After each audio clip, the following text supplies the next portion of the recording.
All right, well, let's get started here. As always, I'd like to read the IDA's mission. Fulton County IDA's mission is to drive economic growth and prosperity by preparing shovel-ready sites for development, including commercial enterprise, diverse housing options, workforce development, and tourism. First order of business is the approval of the minutes from the February 17th meeting. I'll make a motion. The second? Sue, is that Joe Simeon? Yes. Any further discussion on the minutes? All in favor, say aye. Aye. Opposed? Motion carried. And to the budget report, pretty active month, I would say. On the revenue side of the house, you can see investment earnings from the insured cash sweep, as well as the T-bill that we recently renewed, the investment interest on that. We did receive $1,750 from the city of Johnstown. That was for the 50% reimbursement of the appraisal we had performed on the property in the city of Johnstown for the housing. And we received admin fees for the Wesson Group closing. You can see that our total revenues for the month was about $55,600. On the expenditure side, executive director salary, made a payment to Carol Ellis, the consultant. I had two IDA embroidered shirts prepared for myself. Reimbursement for mileage for the 2 days at the New York State EDC conference in Albany. We had a payment to Emery Designs for website hosting. And then we also ordered checks because we were running very low. So total expenditures just under $4,000. And you can see below where the investments are.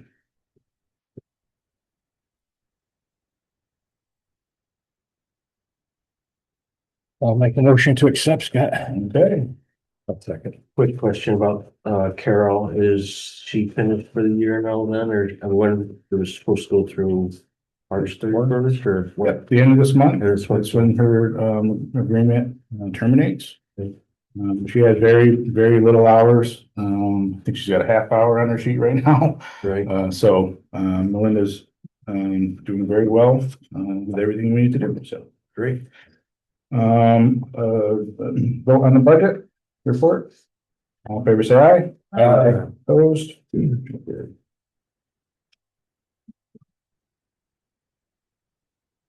We'll go through our committee reports.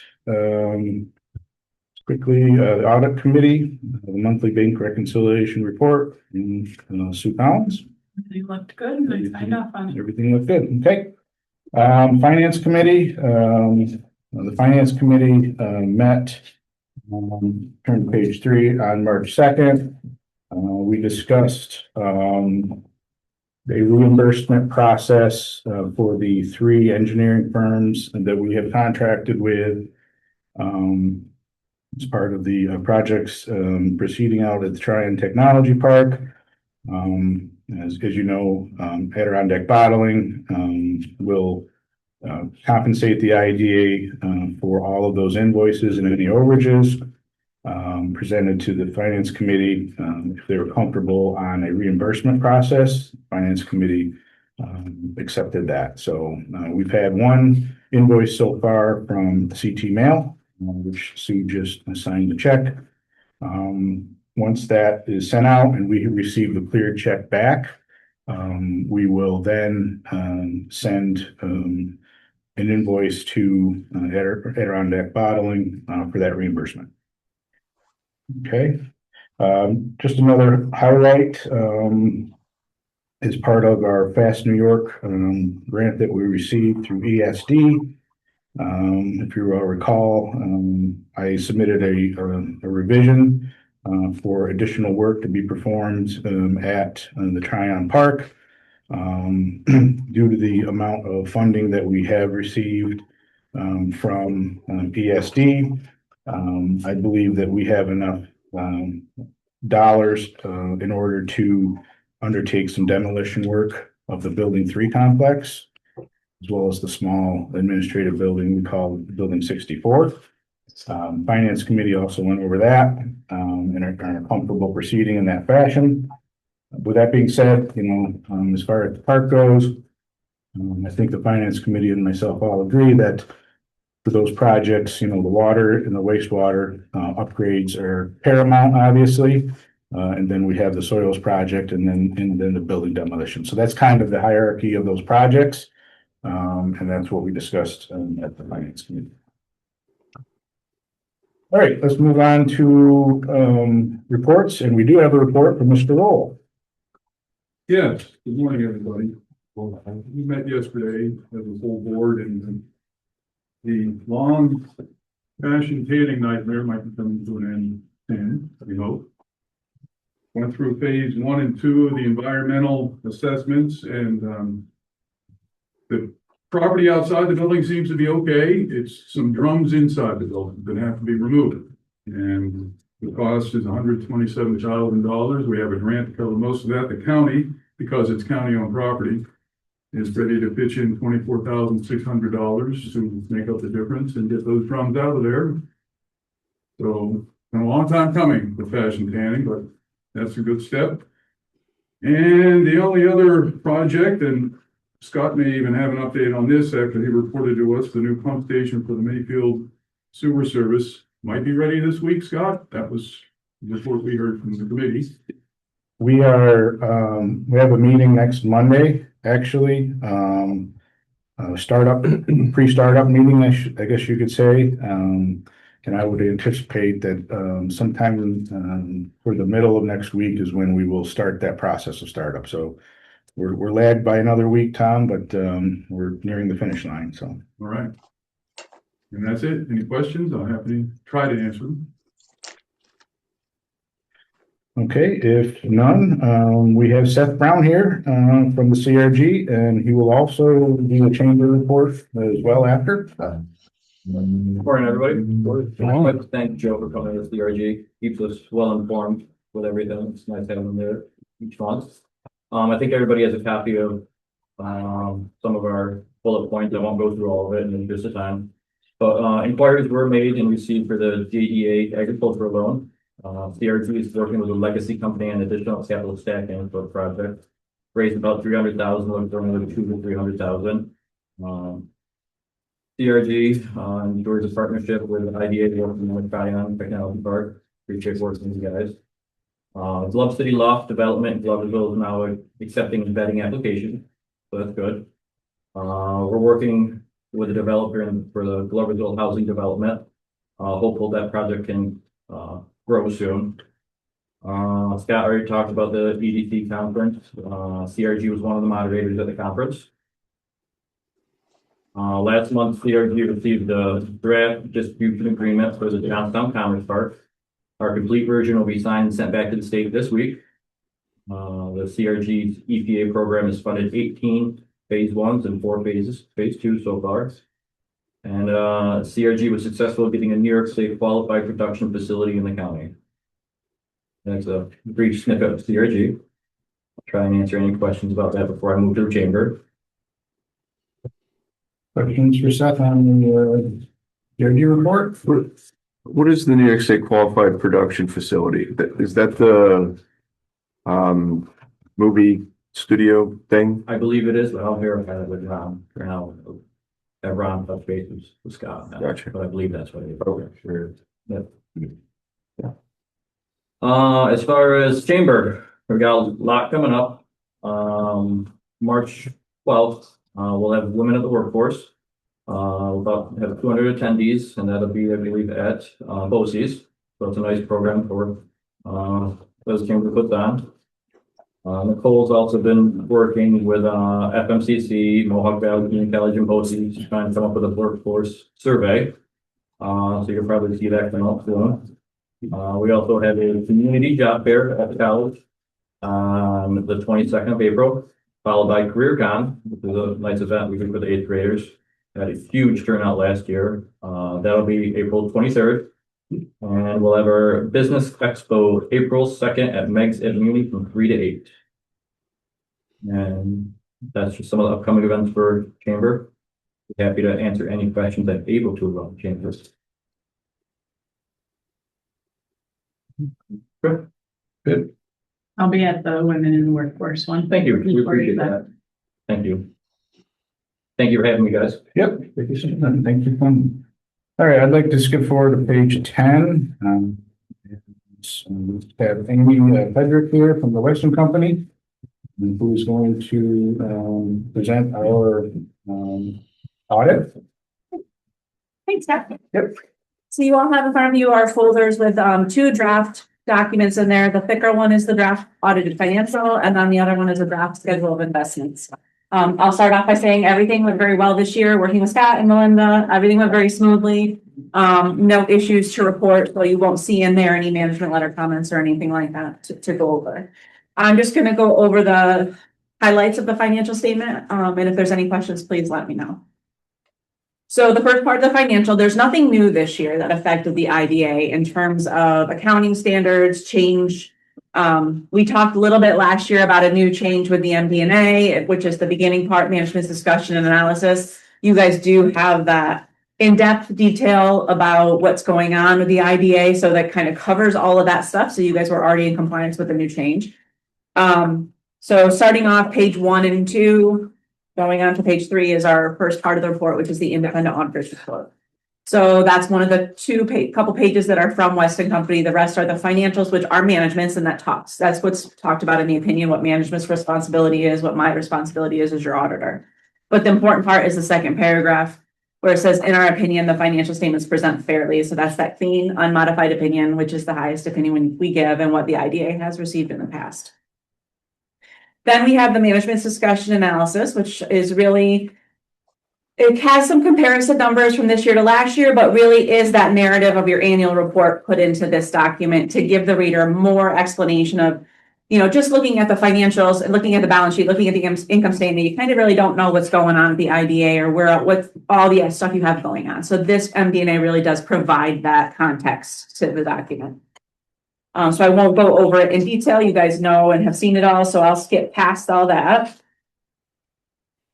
And so then we're going to jump to page, I think it is page 16. 16 is ends the MD&A and starts the actual financials. So that's the statement of net position to balance sheet as of 12/31. So you had total assets of about 5.4 million. Most of that is in your project cost or your land that you have, 3.1 million, but you do have that $1.7 million in your T-bills and your investments at the end of the year. A little bit of due to City of Johnstown and that long-term debt, which continues to be there, the 514,000, which we'll see in the footnotes. And so overall, your net position was just under 5 million. And then how we got there is on the next page, your statement of activities or your income statement. So the way this is set up is we have our expenses in that left-hand column. Any direct revenues that go against those expenses are in the middle 2 columns, and then general revenue is a little bit below. So expenses, 109,000. We had total revenue, 177, general 5,000, charges for services. So we increased our net position for the year of the $72,000. I'm gonna skip the cash flow and go, the next part is the footnotes. And as I mentioned, there's no changes in standards. So the footnotes are the same as last year, only updated for current year activity. There's no new disclosures that we had to put in the financial statements. So footnote 1 talks about the IDA, who you are, what you do, and how you account for specific items. So that goes on to page 20. And then we talk about our restricted cash for the City of Johnstown, a little over $1,000. That only changed by interest this year. After that, we have the different, so I mentioned your largest asset is your land, your development projects. It broken down by part is on top of page 21. That long-term debt that I mentioned is the balance due from those entities that was from way back. Those are City of Gloversville, water commissioners, etc. That's listed out. And I'm going to, if you go to 22, which we'll see later on, Note 6 is the YMCA bond, just how much is remaining outstanding, and we have a schedule in the back that kind of shows it in a little bit more detail. Then after the footnotes, we have our second opinion. So because we have to do a governmental audit for the IDA, we have to look at your internal controls over financial reporting and compliance. We're not auditing them all. We're not an internal auditor really going in depth, but we have to look at them and assess them in terms of our audit. And here we have no significant deficiencies or material weaknesses to note. We'll do testing on your disbursements, make sure there's proper signatures. And as I got to sit and watch the board president sign today, the signing of the checks, that's those are the things that we're checking when we're doing our control testing. So no issues there to report. The YMCA bond is detailed out on page 26. The original amount of the bond was 5.4 million. Outstanding left at the end of the year is 981,000. And then as required by the ABO, we have our code of ethics listed along with a certification once they're final, which will be signed by the CFO and CEO. Before I move on to the schedule of investments, is there any question on 1231 numbers, the audit process, anything like that? So then the other document you have is a spinner one. This is newer a few years ago. The ABO has required an audit on the schedule of investments. It's our audit of nothing because you have no long-term investments. You have your T-bills, but they're all short-term. So they're not considered investments, but we have to issue the report. It's all clean opinions. It's an unmodified opinion. It's like the very beginning is the same opinion as you saw in the financial statements. Page 3 says we have no investments. But it does detail out on page 5 that you had treasury. So if you're looking at the financial statement and you say, oh, I have investments, why is a 0 here? This footnote explains that we have 1.7 in treasuries. They're all maturing less than 1 year. So the investments for this schedule are 0. And we do list out our investments policy as well. So, and then the same second opinion, no issues with controls over the no investments. And then the last step will be, which I'll work with Scott on, is getting the pilot information, the project information into Paris, financial information into Paris, and get all that filed for our show. Any questions on any of that? I know there's gonna be a lot of questions on audit of nothing, but. Are you satisfied with our investment income and the better vehicles that we could be looking at? No, I mean, I think that, you guys are taking advantage of the treasury rates and have been taking advantage of those. We had been telling our clients over the last, 5 years to get that money if we can out of non-interest bearing or low interest bearing and get the interest revenue when you can. So I think you guys are doing that. You're not permitted to go into the stock market. You're not permitted to do a lot of different things. So treasuries are good. Question. You're our auditor for 5-year period. What Yes. year are you in now? I think I might be in the third. 3. Yeah. This is 3rd. I think we're in the third because Yeah. and then it will most likely go back if as long as you stay with Wes, it'll go back to Michael, who will be we kind of switch off with our IBAs. So that's required for IDABO to have the partner rotation and the different set of eyes. Do you see any new reporting requirements coming up? Nothing that'll affect you guys. Okay. No. I like to hear that. No, we like to stay status quo for a little while. Yeah, right, Yeah. for sure. So we'll get all these finalized and I'll get you the bond reports and we'll be in touch on the Paris stuff. Yeah. Okay. Start plugging away in the Paris. All right. Thank you guys. Thank Good day. Nice to meet you. Okay. All right, would like to entertain a motion to approve the 2025 audit as submitted. And authorize that to be filed in Paris, as well as the Fulton County Treasurer, Commissioner of Department of Economic Development, New York State Controller, and to post on the IDA's website. And somebody like to make that I'll motion. make the motion. Dave, I'll second. Joe Gillis, further discussion? All in favor, say aye. Aye. Opposed? Motion carried. Thank you. All right, I would like to jump back to page 4 now. We have Betsy Emery on. Hi, Betsy. Hi. Good Good morning. And since we've been discussing for some time now,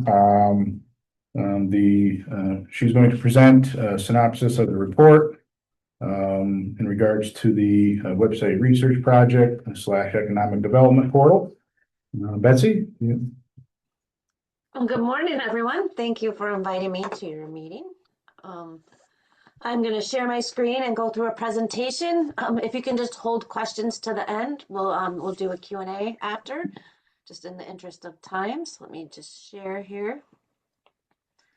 All right, let's start. Can everyone see my screen all right?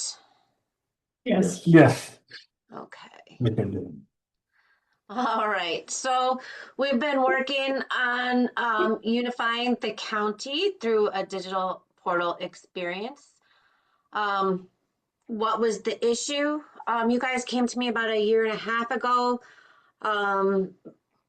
wanting to have a more cohesive way for people to find what they were doing. People are confused by the multiple agencies that are around. And so we took a look to see how we could do that. Yeah, I audited 6 of the most important public facing websites, looked at how they were competing with each other online as far as search engine optimization. And I made some recommendations on each one. And came up with the idea of doing a portal. I just want to take a moment here. I'm going to move this over here. I just want to take a moment to talk about how website design has changed over the past few years. I don't know if anyone are a Gen X like me, but we've been through, from Windows 3.1.1 to the blue screen of death. And originally, we just put as much information as possible on a website. But as search engines have matured and now with LLMs, it's really important to look at who is visiting your website, what they need to do, and how we can help them as soon as possible. We have about a 5-second window to let them know they're in the right place and get them where they need to be. So that's what we call UX, or the user experience. And it's just a different lens of looking at your website. So instead of here we are, here's everything about us, we're looking at who's looking at our website and what do they want to accomplish when they're there. That make sense?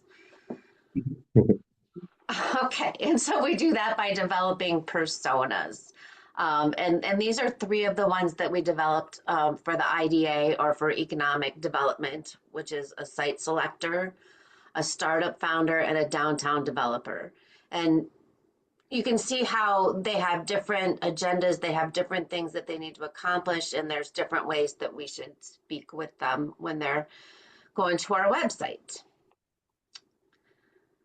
So that being said, looking through that lens, we looked at the IDA, the CRG, the county, 44 Lakes, the chamber, and workforce solutions. In the interest of time, I'm just going to look at what we did for the IDA here. We pulled out the strengths, what was happening for users. We suggested improvements, and we looked at where there was overlapping search.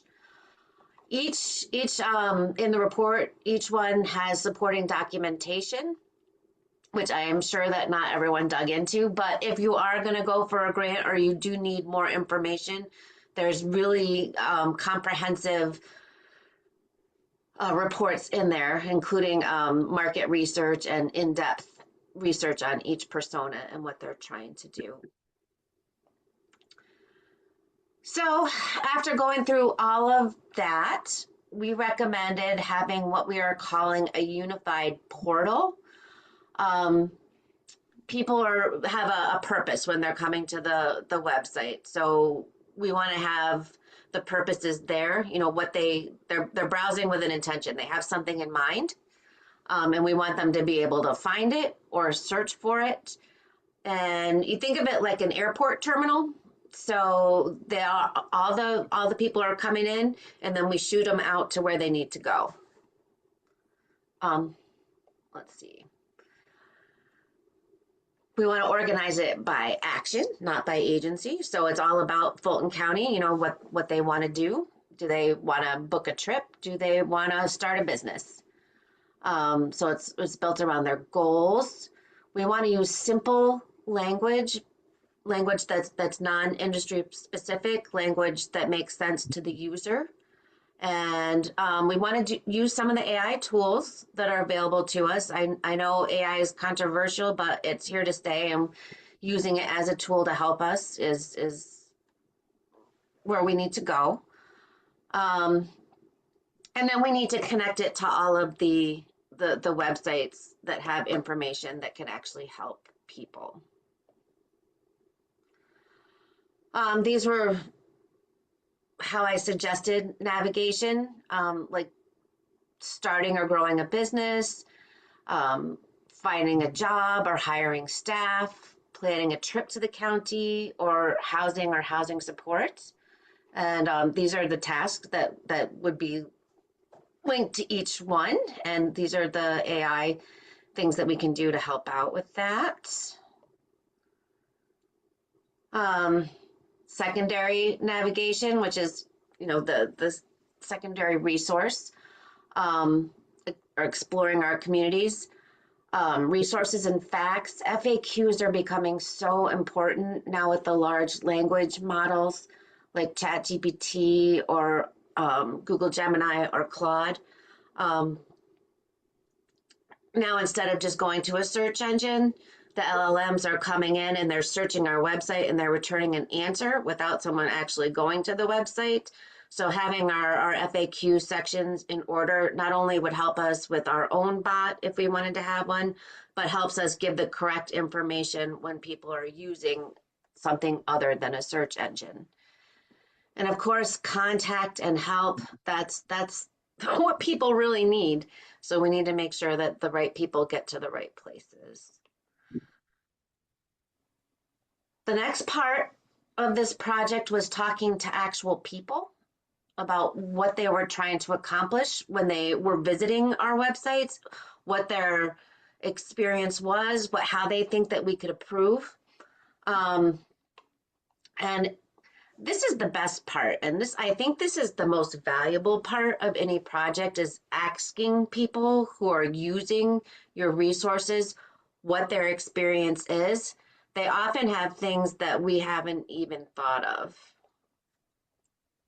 Here's who we talked to. We talked to some developers and housing experts. We talked to people in workforce and education. We talked to economic developers and business developers. We talked to tourism and downtown specialists. And we talked to one broker. I would like to take a moment here to kind of let you know, we have such a huge technology spectrum that's happening here. On the one end, you know, I had Clayton who didn't want to use Zoom and who, you know, communicated with me by email. And he thinks we're doing everything just fine. He likes everything the way it is, and he wishes we'd bring back the printed directory that the county used to have. Apparently there was a printed directory with everyone's name and phone number in it. And then on the other hand, I spoke with an AI specialist who's on the cutting edge, who's recently moved here. And he believes that the websites are a thing of the past and everyone's going to be using apps in the future. So, and there was everything in between. And there were so many interesting comments. People like our county, they want to do business with us, and they don't, they're using their personal relationships more than they're using our digital assets. So we're kind of missing the boat by not having a clear path for them. So there we go. That's a year's worth of work in a nutshell. Do you guys have questions about what we did or what I'm recommending or how? Yeah. Yes, I have just a question for you.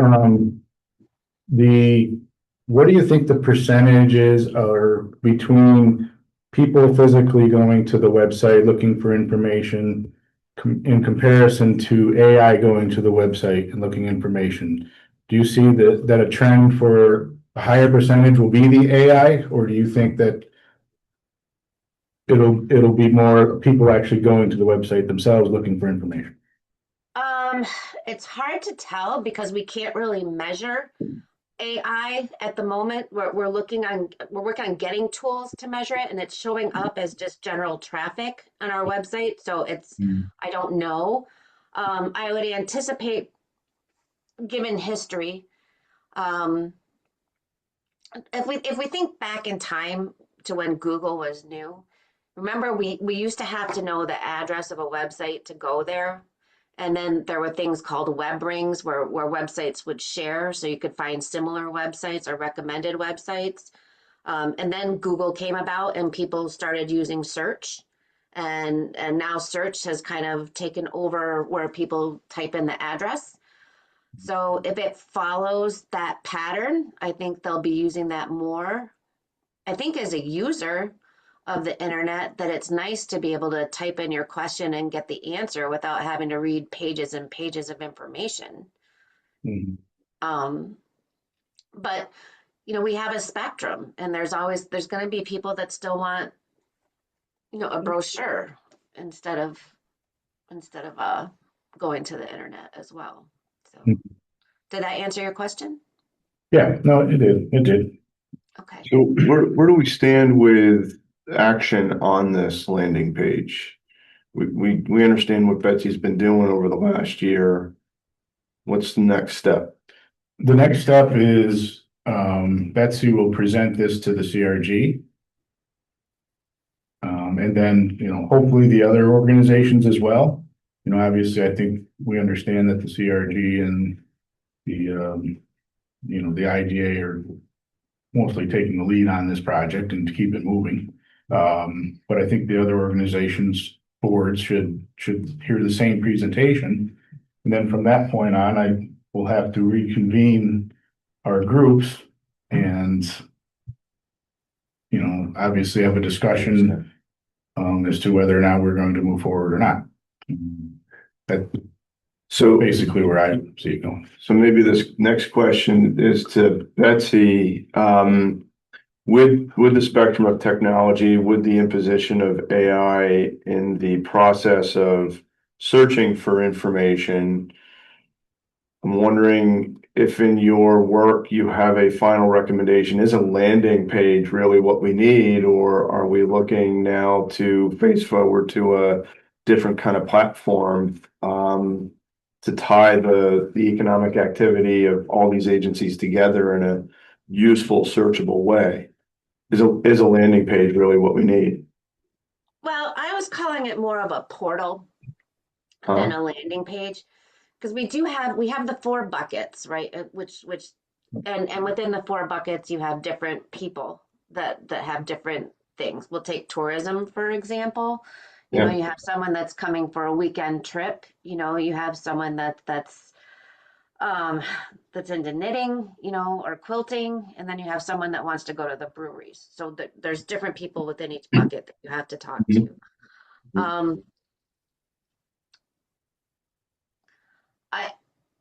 The LLMs, the large language models, they have to get their information from somewhere. So we do want to make sure that we have a place where the information lives and is correct.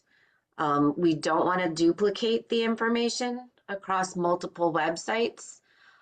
So I think common information should live there, and then a general paragraph before we send them off to the place that has their answer. One of my concerns is that I know that as the IDA, we're going to do the work that we need to make our website work for the new technology. But I don't know that everyone else is going to do that. I don't know that Workforce Solutions Center is going to come up with the right technology or be on top of their content. So that's a governance issue that we need to consider. I would say. Because we don't want to have like a great place and then send them off to something that where they fall off the face of the earth because there's a broken link. Mhm. Does that make sense? Yeah, What does ongoing maintenance for this portal look like? Like, how often does the content need to be updated or refreshed? That's a good question. I would say it depends on what's happening. I guess the answer is it depends. Depends on what's happening in tourism, depends on what's happening in economic development. If there's a change, we would need to reflect that. Is the thinking similar to like those keyword searches that we talked about many months ago, where it was like you need to have certain words and then those words need like, I think when we were talking like a landing page instead of a portal, we were saying like, I don't know, monthly or something, we need to touch it and make changes so that it comes back to the top of the search engines. But Yeah. if it's gonna be these LLMs, you know, is it more like, say for tourism, seasonally we change it? Or is it still like a monthly commitment where things need to be changed in all 6 buckets? Well, I like to meet with my clients once a month and check in and make sure that nothing has changed, or if something needs to happen that we can be on top of it. As you know, this is a large group of people with a lot of things that are happening. And I do think we need to come up with a strong governance on who's going to be in charge of the updates and who they're talking to and how we will know what to do. I'd like this to be a successful project for you guys. If your question is about search engines and LLMs, it is changing daily what they're looking for. And I guess it changes with what people are searching for. And we just need to stay on top of that. With search engine optimization, there are several things that remember we talked about it's a mathematical equation and it looks at certain things before it puts you in 1, 2, or 3 position. So it wants the newest, most relevant information based on what someone typed in. So obviously, fresh information is always better. Did I answer your question? Yes. Okay.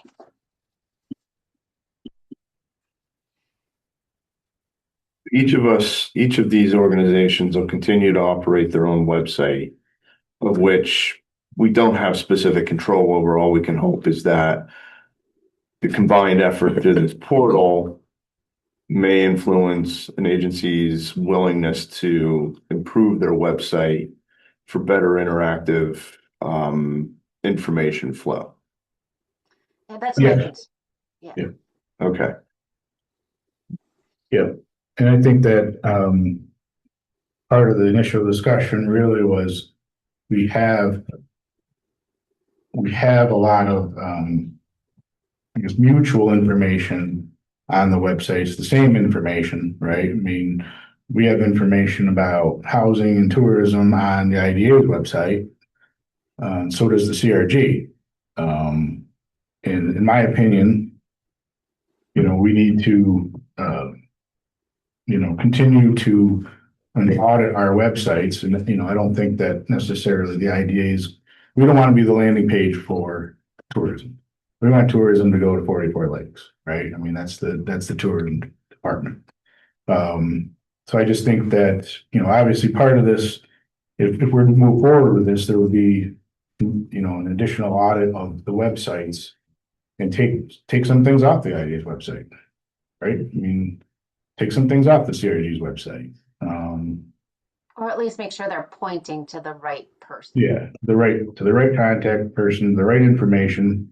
I mean, let's face it, the information on the IDA's website may be slightly different than the information on the CRG's website. You know, But they need to be, even if we have the same message, the content needs to be different because we get marked down for having duplicate content. It weakens our message, and the search engines, like if they go to two websites and it says exactly the same thing, they don't know which one to send you to.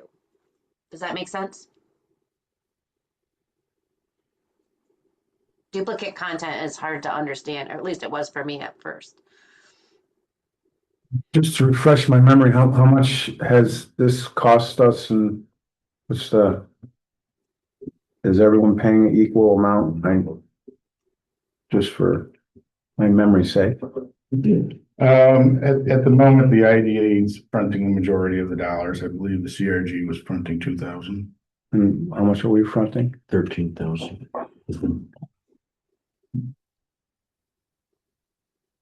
It is proposed it may cost us $50,000 to keep this up and running.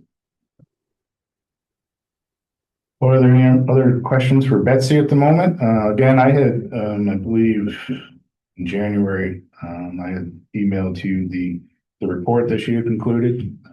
I can email it again, obviously, if you didn't receive it or what have you, but I don't think it's anything that we need to make a decision on at the moment. This is, it's a pretty important decision to make, and there is obviously a high cost to it.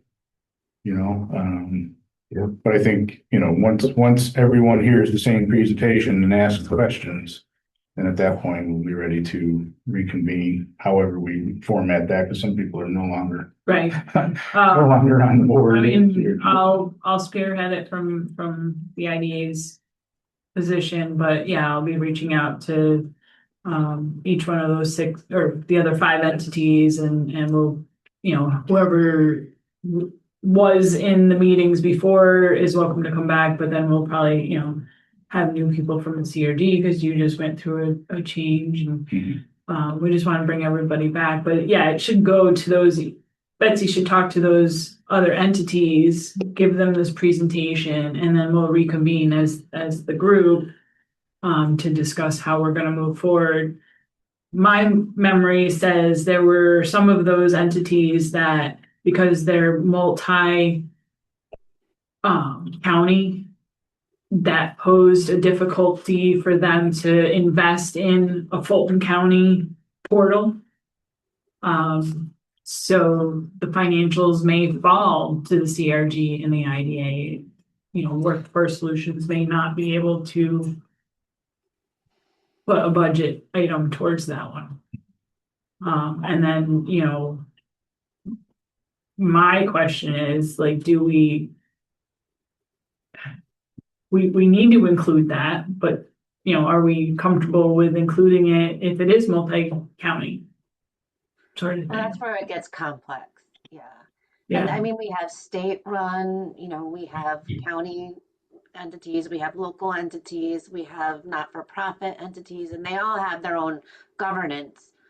I did speak with someone from Brazos County, Texas, and they had done something similar. They had a 3-county board that they put together, and they marketed a tri-county area together, and they did something similar to this project, and it was effective for them. But that was 3 different counties. We're one county with different groups with different service areas, and that just all needs to be considered and thought about before we, flip the switch, I would say, to be successful. It sounds to me like, we can't have the expectation that we're going to control everybody's content. This is really just about facilitating proper information flow and traffic so that decision makers can get to where they need to go. That's the bottom line here. So if, another multi-county agency chooses not to participate, they're still a part of our economic development platform. They need to be represented, but it would be up to them to determine how far they would want to go to invest in that, in my opinion. Yes. So, I think it does come down to us and the CRG primarily. Betsy, when will you give the presentations to the other 5 You're the only one that's asked me to present so far, so no one else has asked. Would you be contacting them to say it's all ready and try to move this forward within the next 2 months? I could, if you'd like me to. Well, I would, because I don't want it just to Get stale. sit here. We're the only ones that get. Well, we have a representative from the CRG I know, who, but they have to be picked. And There's two other, That's fine. there's 4 other people, 4 other groups that, well, 2, because you're with the chamber. I think you should contact every single agency. Thank you. Yeah, no, I'll have another discussion with Ron. Obviously, I had sent him the final report. I don't know if he distributed it to his board, just to say that it's been completed. But obviously, I will say that we received the presentation at our board meeting today. Maybe you can put it on your board meeting for the end of the month. That would be great. to Joe's point, though, I think he's right that maybe we just need to, as sort of the agency that's leading this effort, put it out there and say that Betsy's ready to make presentations. She'll be reaching out to you to schedule a time to talk to your boards. Yeah, I can do that. I have a board meeting with the chamber Thursday, so I'll bring it up in new business with the chamber on Thursday. And I'll send Ron an email. I'm sure you will, or Scott, unless you're going to handle that with Ron. Yep. Yeah. I'll send it out to all the agencies that I was coordinating with. Okay, Betsy, appreciate it. Would Betsy give this presentation Betsy? to the county?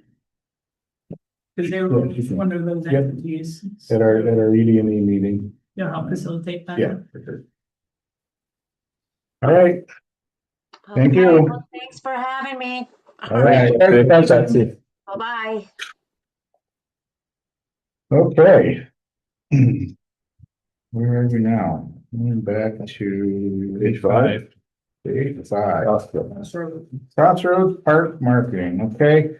At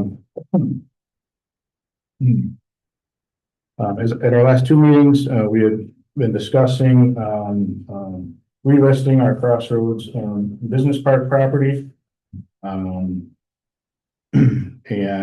I did reach out to Susan Blazewski from Howard Hanna, who did email to me a proposal. It's included in your packet. I just received this, well, it came in last night at 5:43.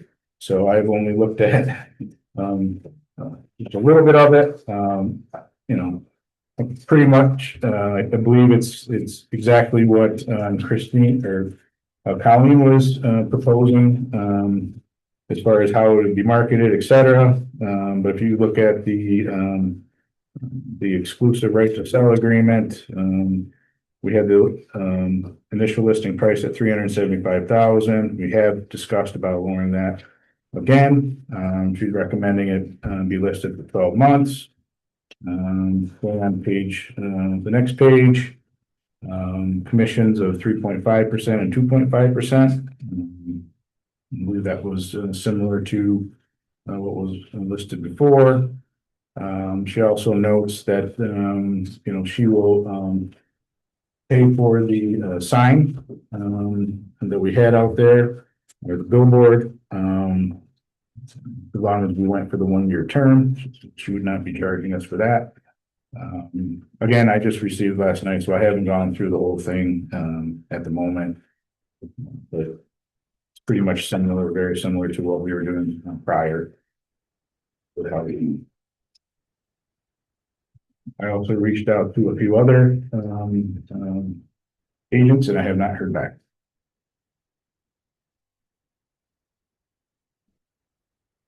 That was the case before too, right? With that, That was the case before that. yes, Howard Hanna was the only one that responded. yep. Kind of using them again. Again, my apologies, but I just received it last night. Otherwise, I would have given you more time to look at it. So, Understand. Appreciate to see. but anyway, again, this is what we received. If you'd like to move forward with it, having not really looked at through it thoroughly. You can do so if you wish. If not, we can wait and, This is related, how much interest has there been? I remember 2 or 3 and haven't heard anything more about that. correct. I have not heard back from, the one group that, Colleen and I had met with last, through Gateway. I forget the name of them. They seemed very interested in it. And they were interested in it for, No, single family, also. residential, actually. Just curious. They have found some form of grant program through the state to develop, single family homes. So there's a program out there that's what they're interested in. I have provided them with all the background information on the site, the wetland study, the survey. That's the last I heard. And Colleen has not indicated that she's had any other discussions with them either. So. Yeah, I'm in favor of going forward with that, where it is. Even lowering it a little bit Okay. to 350.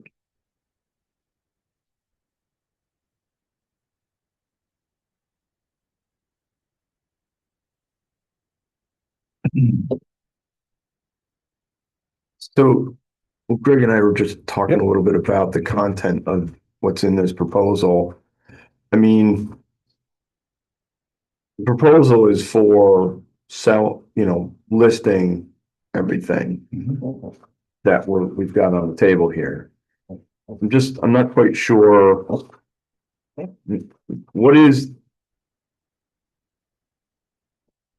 I'm not sure I understand the point of providing all the backup information. The marketing proposal for vacant land, Which, to be honest, I mean, it doesn't tell us anything. It says, well, I'm gonna provide a brief description of the vacant land. I mean, I'm not a real estate professional, but I would think that I would present the client with what my brief description of it was, and, more, there just doesn't seem to be a lot of substance to this. So to Dave's point, I mean, we all get this is a standard real estate contract. Yeah. The rest of this personally didn't impress me, and then, this is just a quick glance through. Yeah. well, it just feels superfluous. Yeah. It's like, it feels superfluous for a point that is already made. Like we've got property to list. I don't need to be convinced about what the marketing position. All right, is so see exactly what you were proposing in your marketing plan. This just seems like something they downloaded off the internet, to be honest. I mean, and I don't need to belabor it. Well, no, for me, whatever the quality of the presentation is here,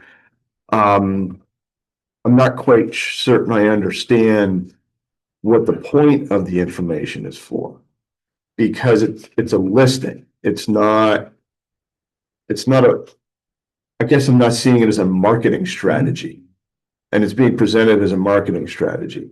So is there something more to the listing that I'm missing that demands that our attention be placed on the last, I don't know, 10 pages of this? Could we have her come in and give us a detailed approach on how Most certainly can. I mean, I think if she wants to run her business, I mean, eventually we're gonna have to listen to someone, but they should also give a presentation, like you said. This is how we. So you're looking for actual marketing materials, designs specifically for the site, not just Well, if that's her intent, right, yeah, that's their intent, yeah. I'm just, Just to your point, Dave, this says brief description of vacant land. This is why there's nothing on it. It's more than vacant land. It's got water, it's got sewer, it's got power, it's got Road. gas, it's got road. It's permitted, it's zoned. Those are things that set you apart than just having 25-acre fields. Right. With no infrastructure. But we all know that the process is to put it on the MLS. Right, yeah, that's. So really, what are we talking about? What is the effort engaged with the proposal to sell that substantiates the need to have all of this? So maybe having her in to explain what the strategy is supposed to be, if it transcends just an MLS listing. That, Yeah, I mean, honestly, for me, the things that she's got in bold, brief description. Well, why didn't you provide the description or identify the potential buyer demographic? Have you thought about this? Have you not thought about this? Or are you not going to put any effort into it because until we sign this, I'm not going to, I guess that was kind of sort of my reaction is. it feels a little AI homework, as I think where we're. I don't know, I think AI would have been more thorough. Yeah. Maybe so, maybe so. Because it would have scammed. Right, again, I was expecting just what is the, Like this this is. is what it's, right. Yes. All the backup materials trying to make it appear as though there's been some deeper feasibility study done on market position and how we're gonna do outreach. Yeah. It doesn't feel complete. So if there is something that transcends the MLS listing, I'd like to know what that really is with more detail. We're just gonna expect an MLS listing and I don't have to read through all of that stuff. Or she could have just stopped after this page. Right, Right. right. It's just, there was more that was really needed for this, in my opinion. Which obviously annoyed us. Obviously. Because Joe summed it up. To get Filler. people to, who did you reach out to ask for a response? So, I mean, the typical, the Caldwell Banker, CBRE. And then, The new one, McMullins was more kind of commercial. what about Chad Majewski? He's new to this area and he's trying to make a name for himself. I think I was that- actually thinking that also. Okay, yeah, I think Do you know him? I do Yeah, not. it's Jimmy, or he's a member at the club. But to me, I don't know him, but just the casual observation, he seems hungrier. Yes, He's out and about. yes. Mm-hmm. Uh-huh. I can definitely do that. Or to Joe. His office. And maybe, He's got a nice office. maybe it would be looking at, I believe, when we first started this, we had actually created an RFP kind of process. This was obviously just an email. Obviously they're already familiar with the property because Susan was the agent that took over for Colleen for that short period of time before we went back together. So, but I can take a look at that RFP that we sent out and do something more formal if that's the way you'd like to see. But I don't know that I have a care about how we procure the service. I don't have a problem with the email idea. I think getting one or two more to be interested would be helpful. And then, I'd like to see a realtor that's shows the effort.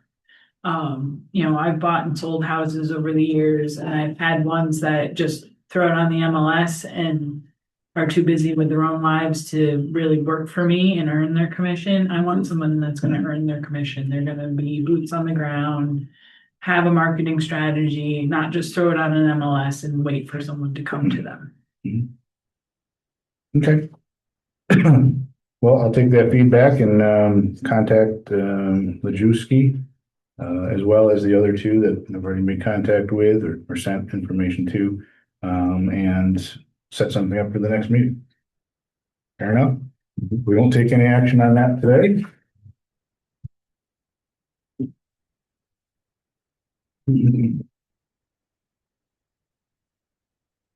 All right, moving on to just an update for the Hill Creek Preserve.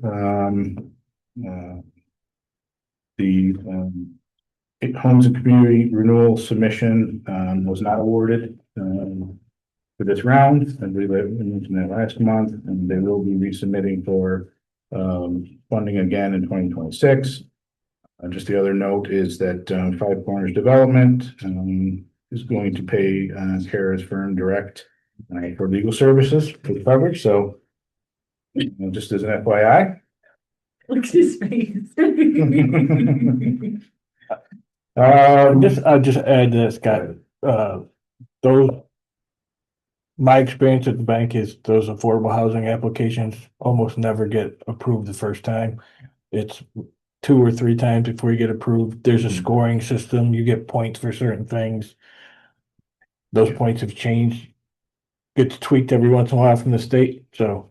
Right, correct. It also depends on who you're up against. Right. When I was at the CRG meeting, we discussed this and Ron said same thing. There was a lot of people, there were 7 or 8 people that applied. Usually it's 2 or 3. So when you've got more competition. Even with that in the state, it was the highest level of applications they've ever got. Right. And they go up every year. Right. So he said, kudos to them for trying, but he understands that they possibly were going to fail and just have to resubmit. Do we know if comments were made?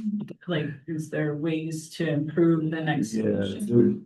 Basically, they'll have a technical conference call with the funding agency to understand where the deficiencies were in their application. And it's not so much the agency tells them exactly what to put on the application. They'll just say, you didn't score as well on this in comparison to some of your competition. And so that helps them refocus what information they need to put into the next round of the application process. So there is that. Yep, and he's made a comment that that's what he will be doing, so. Awesome. Yep. And they will reapply in August in the fall, right? I believe it's. And usually it opens in Fall, September, and or hopefully, well, the application is due in September. so, Hopefully get an award next year, 2027. yeah, yep, and hopefully so. All right, moving on to our Decker Drive expansion project, that closed on February 13th. We received our administrative fee, so that's the update on that. Are they still looking for additional land? So, yeah, the way, Karen and I left it, was they were going to, have a survey completed. They're going to have to go to the, city of Gloversville, planning board, for basically a subdivision / lot line amendment, okay, for the 3 acres. Once they do that, they'll be coming back to the IDA at that time to close.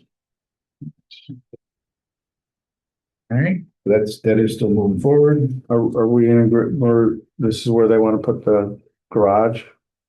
Correct. Yeah, Yeah.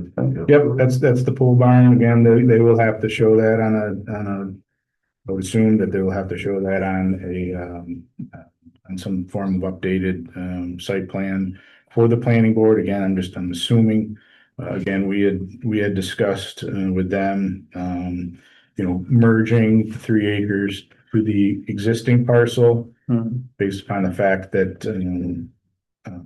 pole barn would be considered an accessory use. And usually accessory uses aren't allowed on a standalone lot unless there's a primary use there. So, but again, that'll be all hashed out by the city of Gloversville planning board. So is it in compliance with the covenants of the park?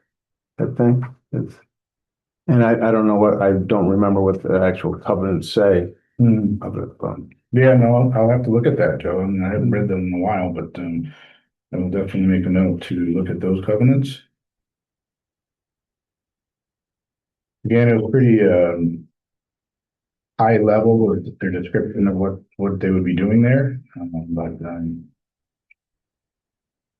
surely take a look at those covenants to see if it's anything conflicts. Okay, I'd like to move on to our IDA goals. At this point, to hash these out again, page 8. Do you want to talk about, you skipped one? Yep, I'm gonna skip that. Okay, Um, all right, I said it, yes. so again, I tried to create another column here and just add some of our discussion points on what the proposed goals were for 2026. We had agreed that obviously to continue board and executive training. We changed attending one economic development meeting to 3, the Brownfield Developer Summit plus 3 additional economic development conferences.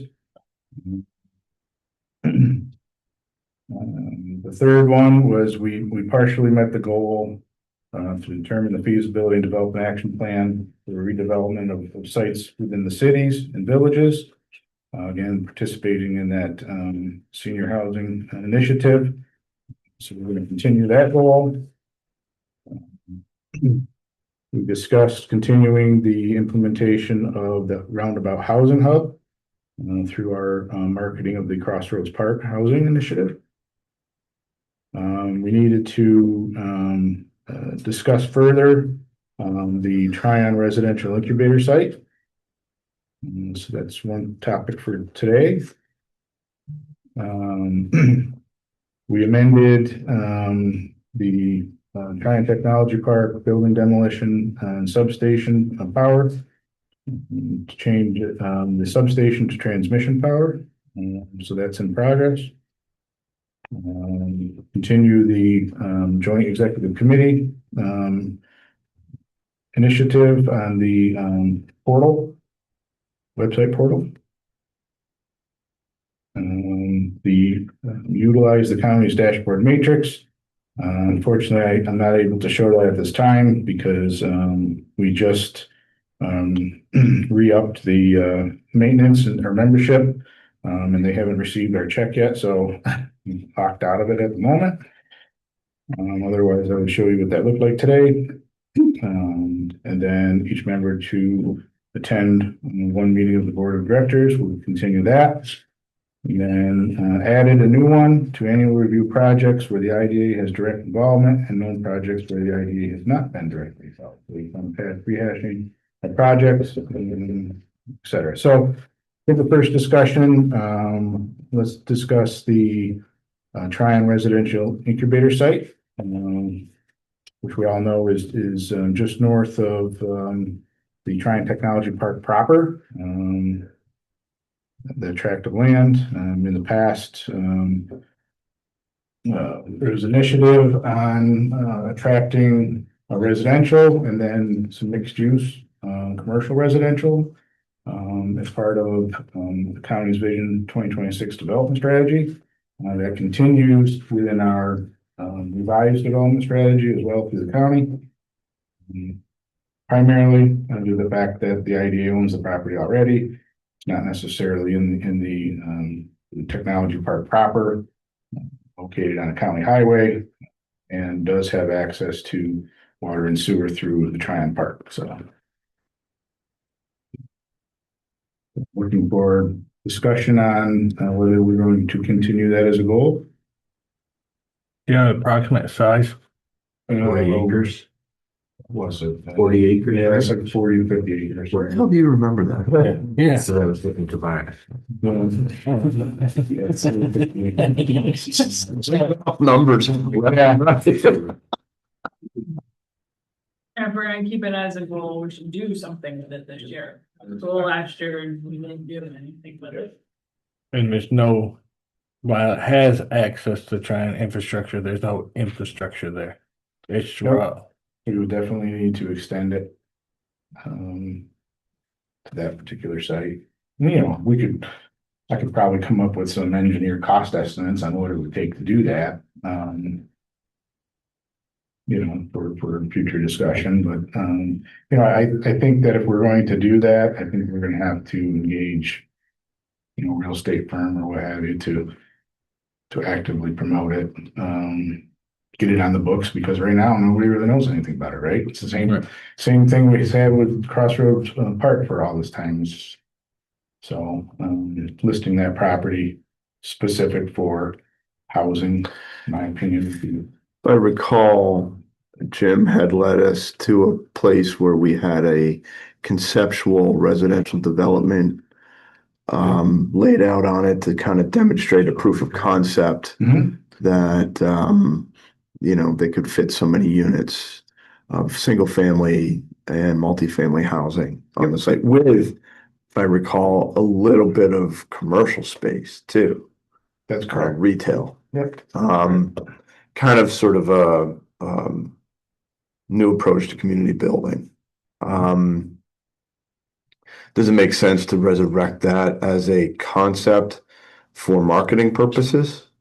Well, that was all part of the first development strategy that the county undertook, and we had developed marketing brochures, printed marketing brochures back then specific to the Tryon residential incubator site. So we still have those. Obviously, the concept could be the same, right? Again, it was just a concept. We tried to show that, okay, having obviously a mixed commercial residential would, based upon the development strategy, was the recommended approach. It wasn't simply just residential. Obviously, that may have changed. Well, we have to demonstrate that you can fit something on there, and then you have to demonstrate that there's an actual market that is willing to buy it. So did we do anything on that side of the equation to be able to prove that if it's built, people will come? I don't. Do we need a developer? I mean, like have a developer first that sees the need to create this housing in the county, and then we're willing to sell to them at a good price. Go The other way? market study. That's what I'm thinking, is more of a market study to sort of, because I think what's happened in the past is we have reached out to developers, but developers, and to the general public, I'll just say, developers aren't going to be incentivized to do all the homework. We have to come to the table with, this is everything the site represents. This is what benefits the community. This is what will benefit you.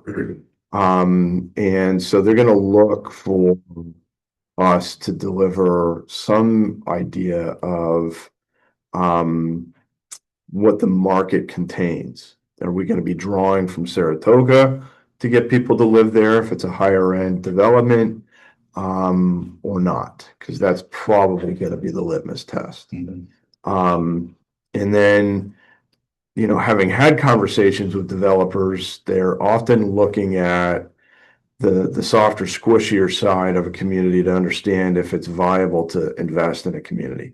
Is there a quality of life? Is there energy? Is there something tangibly exciting about what's happening in a community for them to invest? I know of one developer specifically that's their litmus test. They want to get a sense that there's energy there, and before they'll start sinking money into a place. We're talking about greenfield development here. It's out in that it's not connected to anything. So is that what we want to do? The county has done that study, I think, already for us, saying there is a need for housing, more executive housing areas. There's been studies saying we need another hotel here. We talked about up in Mayfield area. So the county's done a lot of this work saying, yes, But that study is what, 5 years old? Well, yeah, the first development strategy was completed pre-COVID. So a lot has changed, clearly. There was a market analysis performed as part of that, as I recall, to show the need. But I think you're right. Number one is there, I think we could all say that there's a housing shortage, there's a housing need, everybody's talking about it, right?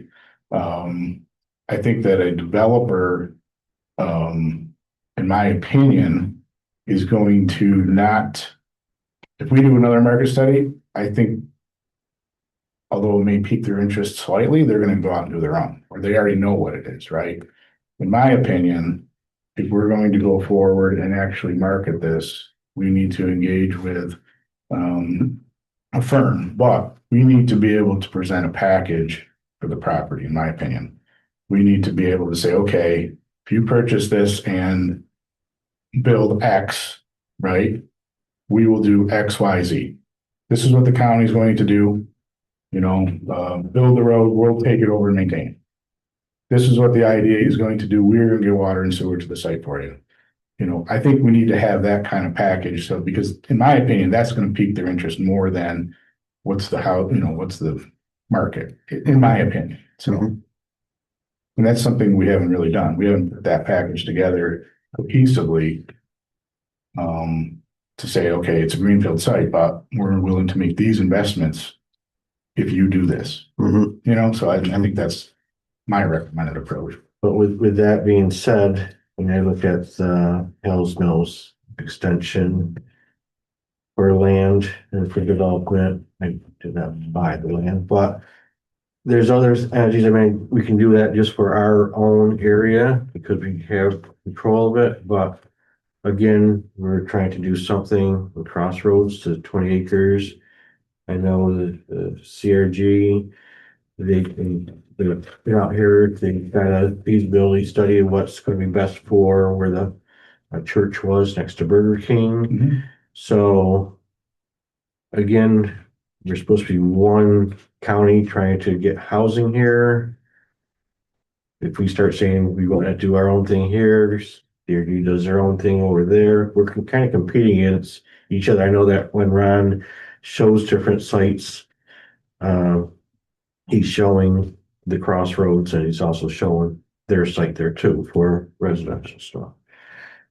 We have more, we can say we have 3 things, but I understand, yes, we should have something saying we can offer more there, but then again, you know, we're taking away from South Kingsborough, which may be a little better spot for. Well, I think there's benefits to all those sites in Yes. different ways, and that's part of it is putting them all together as a comprehensive package of options that developers could look at. Right. Say, hey, we've got some choices in Fulton County that make sense. Because what's that? We have to show them that we do have some areas. Right. I mean, I think to Scott's point, we have to show them that we're willing to do certain things to get them on the site because the cost to build here is the same as it is in Saratoga, but the ability to pay for certain things here is compromised because of we have a higher proportion of economically disadvantaged individuals. And those that are economically advantaged oftentimes are already buying in Saratoga. So that's the script that needs to be flipped. So in any regard that we can help deliver infrastructure to the site and come, you know, what town does that sit in? Is that Perth? It's in Perth. It's in the Berlin Perth School District. So has the town incorporated that into their comprehensive plan to stipulate how that site would be used? And that Only the Triumph Park proper. Okay, so that might be something that needs to be done as well, is to go to the town and get them to identify that site as a potential housing site so that there's alignment there when they go to get their land development approval. It's already built into the town's vision for its own development. Perfect timing because they're updating it as we speak. Okay. But again, and I think it's just putting together a package, right? I mean, the IDA has the ability to incentivize housing through this, boom, boom, boom, boom, boom, and you just lay it out. But you know, I think having somebody, you know, a real estate firm help package that and promote that, I think is, in my opinion, our first step. Well, okay, so that needs to happen before it gets into comprehensive plan. I think that their comprehensive plan needs to include, you know, their vision, because the comprehensive plan is a vision, right? Of, you know, acceptable types of development there, whether it be residential, what kind of residential, mixed commercial residential or what have you, as long as it mirrors, I guess, what our vision is for it, obviously, since we're doing this property. To Dave's point, when they go to update their zoning, it's going to be, those uses will be allowed in that zoning district. through XYZ site plan, special use, whatever it is. Does it make no sense for us to do any of this if they end up determining they don't want residential on that property? And they purposefully drive their zoning ordinance in a different direction. Yeah. And you can't get approval for it. So The one thing we do have to keep in mind as we continue to develop the park out, we are sending all of the truck traffic out 158. I mean, we know that that's what the town of Perth wants. mhm. We know that 100%. We don't want it going on 107. So that could impact a residential type of development on that property, especially since we have quite a bit of acreage left and remaining, which is going to also increase truck traffic. So Generally speaking, I'm more in favor of developments that are connected to our community, such as Crossroads. I think they're better for our communities. Kingsborough. Or South, that's what I meant. Yeah, South Kingsborough. So I think those are better overall for the health of our communities. But I'm not against it being a residential project being out there. I just think it's a little bit stiffer winds to be facing. And so I think we have to maintain some degree of flexibility, especially since we don't have a lot of industrial sites left in the county.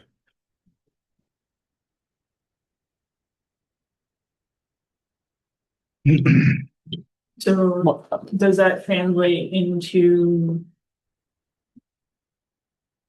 bookshelving, residential try-on site for now? Well, I think it translates. I think we've got more homework to do. I think that's the point of this, is to spend the year doing some homework on what is it going to take for us to get this listed as a residential development site. Well, I think Kingsborough is probably more, I would call it denser development Mhm. with apartments or townhouses. Right. This would probably be larger single home lots. Yes, but And if you drive around the county on some of those back roads, there's a lot of single homes that are in larger 1 acre to 5 acre lots that are nice. I know, I'm working with someone right now that off McKay Road, and he's gonna build some nice houses that they're putting up right now, and we partnered with him for some projects, because he's ready to build there. Well, let me ask you this question as well. We know that we are out of an industrial / business development sites in our county, right? Ron's always looking for sites. We did a massive initiative to look for sites. We're starting to have success as a try-on park, and I think the investments that ESD are making with the water and sewer, as well as power, through the Power Up application, which I did submit last Thursday, just so everybody knows. Maybe that site, knowing it's gonna have future truck traffic, maybe that site is better served for prepping it for our next industrial business. We already own it. There's gonna be a lot of power in the general vicinity, and we already know that companies, even though there's a little bit of a slope there, we already know what Adirondack Bottling is willing to do. Maybe we hold on it and start prepping it for our expansion. There's not a lot of residential properties out there. Yeah, but Adam's gonna control it, so it would be of no benefit to us then. If we keep it, he's only gonna release it if we look at residential use. Yeah, we only have. He's gonna keep that for himself. Right, but we would still stand to benefit, Oh, I know, absolutely, yes. whether, it doesn't matter which way it goes. Right, like you say, to develop it, you really wouldn't, we would just keep it as commercial. Yeah, Yeah, yeah. But I think the idea was, we had talked about it being residential at one time. And, the topic that's on the table is, do we continue to talk about it as a potential residential opportunity, or do we leave it just in Adam's hands to develop as an industrial site? And I guess my message to the group is I think it's a steeper climb to make that residential. I'm not against it, but I want us to do more homework on it and be prepared to market it the correct way if we're gonna go down that road. And to your point, Scott, I know that Ron and Win Stanley are focused on larger, 100,000, 400,000, maybe 1,000,000 square feet. But we had Jim do that report that most of our business parks have, like the average size is between 50 and 75,000. Mhm. So it doesn't hurt to have 40 acres For that size. for those size. Not every company is gonna be 1,000,000 square feet. A lot of companies are 50,000, 75,000 square feet that are good companies. So, and I'll go back to the Win Stanley and marketing, obviously. I believe, if our call is correct, that we had that marketed for residential, and I don't think that he has technically marketed that for commercial and industrial. Right, so. But that was because we, as a group, as the county, said we're looking to do that as residential, so. He also was going to try to get into residential too, back in the beginning too. Yep, he was thinking about it, but he I know, he's bailed on that I know idea. that. But again, I just, I think we need to consider possibly holding it more so for future. Because it'll take a while to get infrastructure there, as we know. Right, and then we still, no matter what use, we should probably figure out, at least conceptually, how far away are the current, water and sewer? Mhm. Do we have to run 100 yards or do we have to run 1,000 yards? Right. Some feet. So Power to there. So maybe we just need to go back to the drawing board and relook at the geographic data about the site and understand what its potential is. And then maybe continue to have this conversation through the year Mhm. and figure out what direction we want to take with it.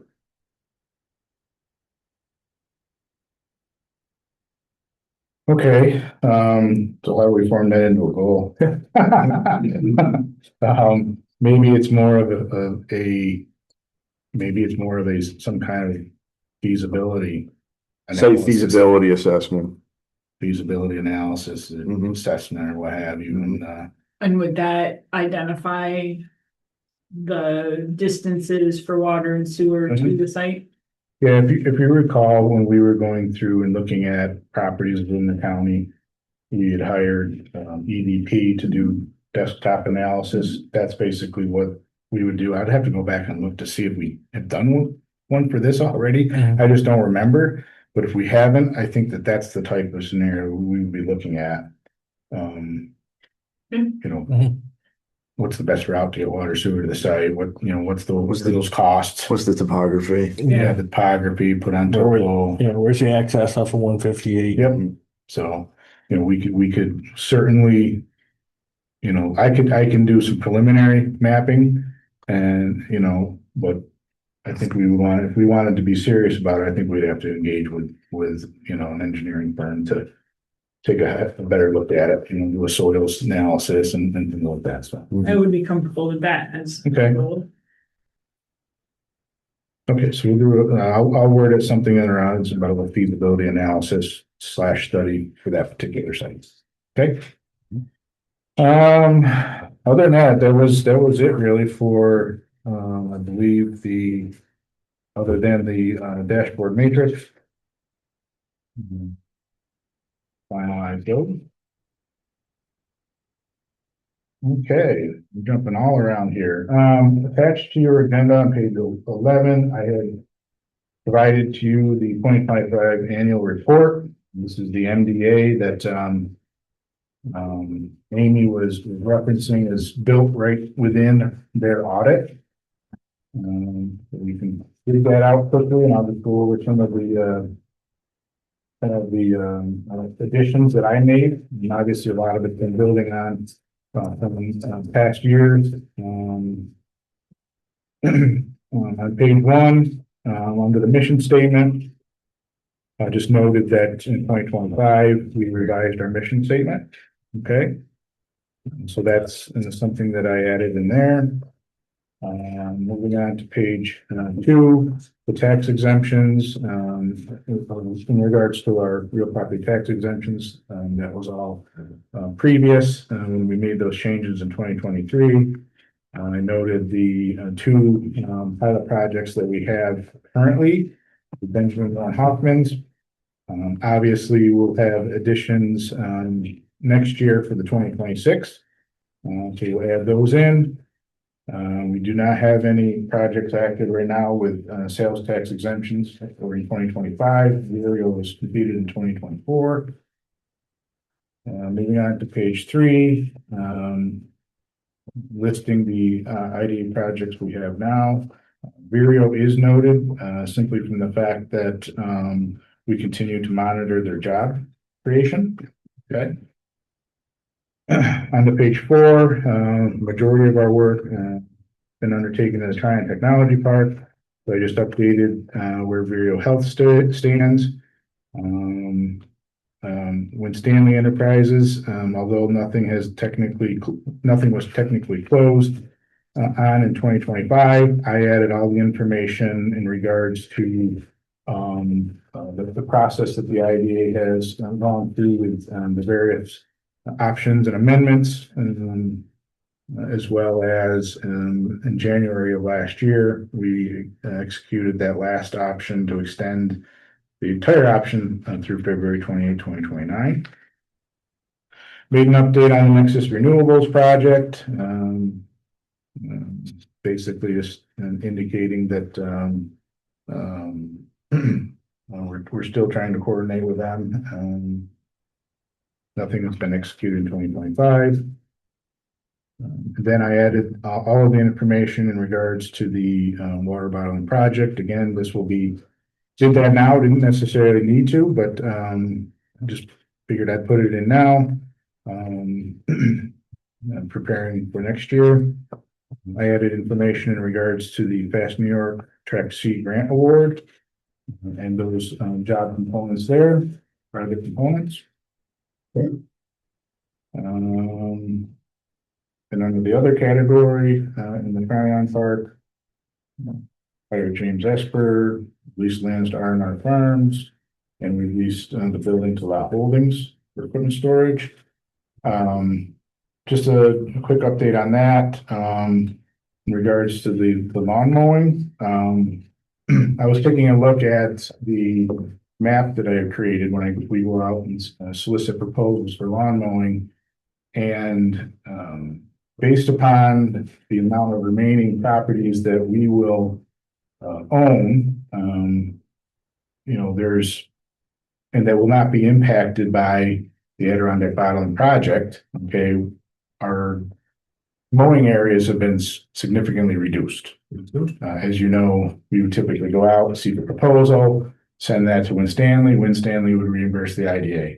I have sent a revised map to our superintendent of highways and facilities, just showing the areas that that we would still need to continue mowing, which is around that building 3 complex, and the very entryway on the right, as well as along the roadways, which the county already does anyway, just to see if they would have an interest in being able to provide those services, whether there would be, cost associated or what have you. Again, a lot of the property at Tryon will be impacted through our soils project. As we know, they're already working on the larger site, so disturbing that. Again, so just giving you an update on that. And it'll be similar with the R&R Farms. Obviously, there's the majority of that leased area is now under the ownership of Adirondack Bottling. So I incorporated the IDA website and the report from Memory Designs. I also included the expertise project information in regards to our involvement with that. Updated the Crossroads Park marketing. And then added the Hill Creek Preserve project. And then on page 9, under our UTEP, added our actions in 2025 regarding the adding language per that New York State Assembly bill and general municipal law in regards to daycare facilities, care services, and new child care services. Listed the various board trainings that we did in 2025. And then under the other category, identified various economic development conferences that we attended and that members attended. And that's it. So this annual report is growing, and surely with all of the work ongoing out at the Tryon Park, into it. So, I mean, that's.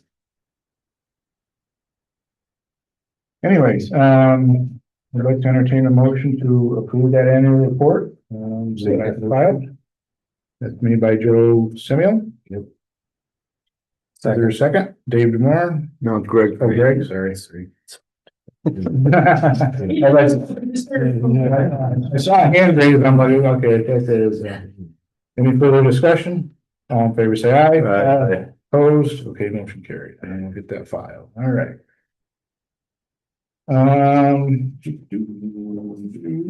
Does anybody else have any other business? I do not at the moment. Yes. Okay, well, go. At our last meeting, we were talking about rates, the treasury bills and other ways to improve our investment because rates are coming down, it seems. And so I told Scott I would stop at Citizens, which I did. I had a stopped after our meeting, scheduled a meeting on the Thursday after with Mark Hurley's their investments. I told him what our situation was. We could not have things tied into a stock market, that we could do T-bills, CDs, that sort of thing. And we said we have to make sure they were guaranteed. So when I met with the group, the manager and Mark and another person zoomed in from Albany, he said that he feels that we could do better. We would have to have a banking relationship with them. We couldn't go back to MBT, but he was saying that Citizens was much bigger than MBT, that could provide a rate where you could have T-bills that would be locked in for 10 years.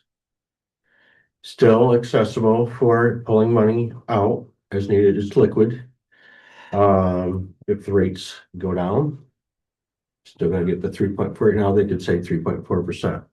If it went up, we can renegotiate to get the higher rate.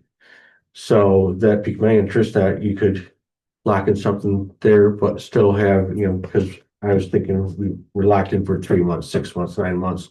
But this is more like a kind of like a money market account, but having T-bills. And he said the good part about that is insured by the federal government.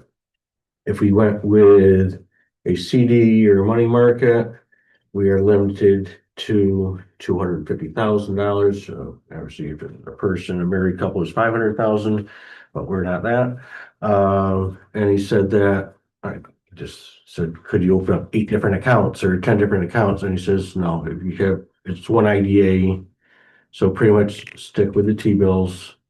He says a good way of getting steady returns, but he would gladly give her a presentation if we wanted him to come in, but I wanted to report that I did that. Or if we can go back to MBT Bank and say, hey, do you have a product that offers a guarantee for a longer period of time? Maybe they do, maybe they don't, but that's just my report. That I think we've got to look at. Were the rates higher? They were they could be at 3.4 right now. That's basically what we're locked in right now. Yeah, but he's talking about 10-year versus 3 and 6 months. You're locked into 10-year, you're locked in. Yeah. And what does that do? The rates go up, you're at 3.49. No, we can renegotiate. Yeah, I'd like to see the fine print. Well, no, I mean, that's what you made it very clear that if you do that, then you go there. I know 10-year period is a long time, but as long as you had that reassurance, So the recent bank failures that they had a couple of years ago, they were all in long-term treasury bills. Mhm. And when the rates went up, that's where they all bit the bullet. Okay. I mean, I That's I appreciate I would your caution. expertise because I'm just, Right. and again, he would gladly talk to us. And I know that the bank, MBT, and any bank, it's just not MBT, it says you can get longer term T-bills. You can get them at any length you want. Right. It just depends on what the rate curve looks like. So do you want the ability for liquidity and some return? Or do you want illiquid? You might get a higher return because the rate curve has gone back to what it should look like, where shorter term money is cheaper. You can go out longer term and get, Well, he it's made, kind of flat. right, well, he made it sound that this would be liquid no matter what. It's not, even though you're locking in at 10 years, you pull out if you need $2 million. You can sell, even if you have a 10-year T-bill, you can sell it at any time. Absolutely. Right. But he just said it was always gonna be liquid and it's federally insured, so. Right. And to that point though, like, so if you go with one financial institution, I would agree we're capped at the 250, but if you spread that around and you had CDs at different locations. So the ICS account we have is Right. basically what that does. Right. Multiple banks partner. Yeah. And then they all, so if we have $1 million, we Yeah. keep 250 and then we sell 250 to 3 other banks. Fingers or something, they used to Yeah, call something like yeah, that, where they yeah. just, you're the portal. We're the portal, Not to yeah. steal a word earlier, you're the portal and then it disseminates to the other institutions so that you get that FDIC. Right. I just want to make the point that Right. CDs are also FDIC insured. You just have to structure it a bit differently than all at one institution. So, that's where you come back into that traditional 3, 6, 9 month. So I appreciate that you checked on the CDs because generally speaking, you may be getting a better interest rate than you're going to get on. I don't the other. necessarily, 4% right now. I don't necessarily think that you have to be insured. Our policy has to be insured. We have to Yeah. be in a CD, but I don't think, We can't tie it into any instability. right.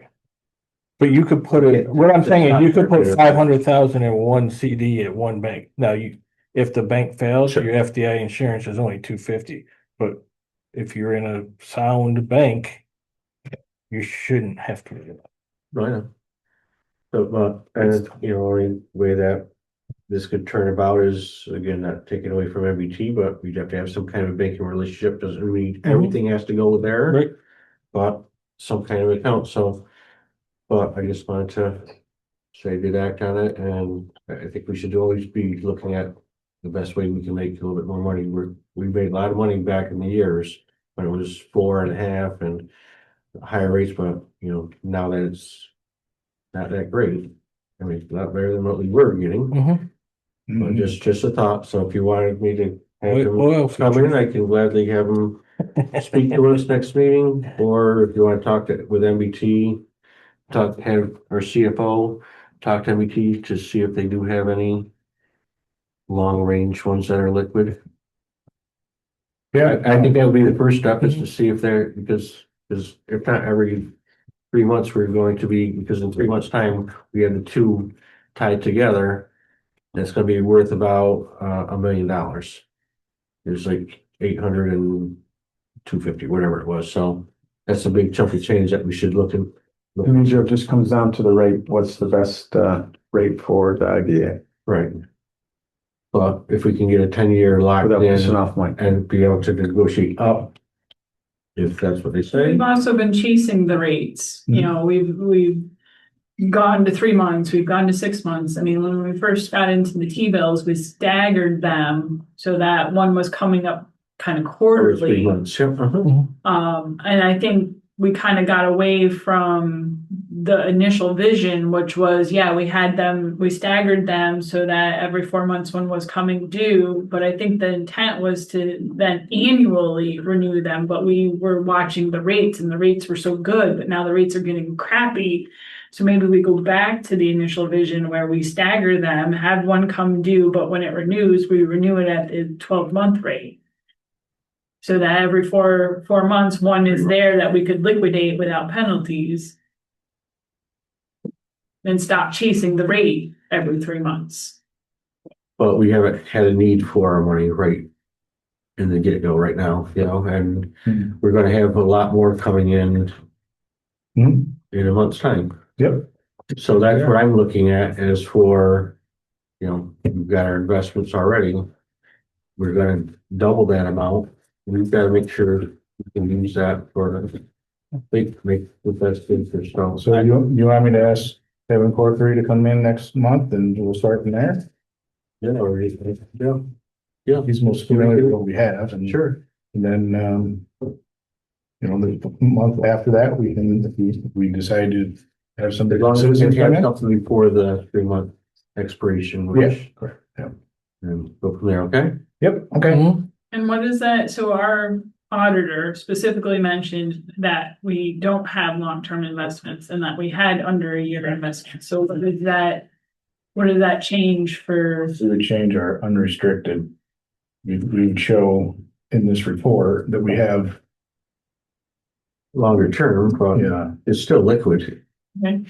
that's the name of what they call it. There's nobody. So even though she like pointed out that there was a difference, it's now not. So under accounting terms, anything with a maturity less than 1 year is considered current.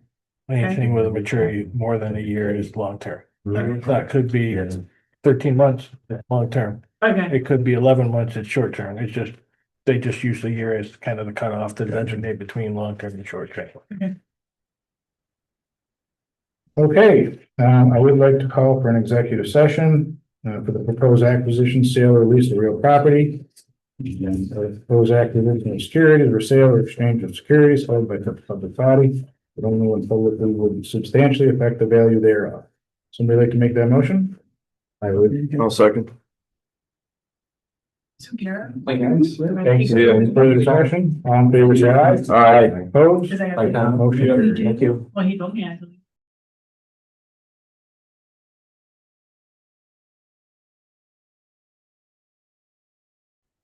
No. He's leaving from. Yep, so our next regular meeting will be Tuesday, April 14th. Want somebody to make the motion, to close the meeting? I will make that All motion. right. That's why she Is there a said. second? Second. All in favor, say aye. Aye. Opposed? Motion carried.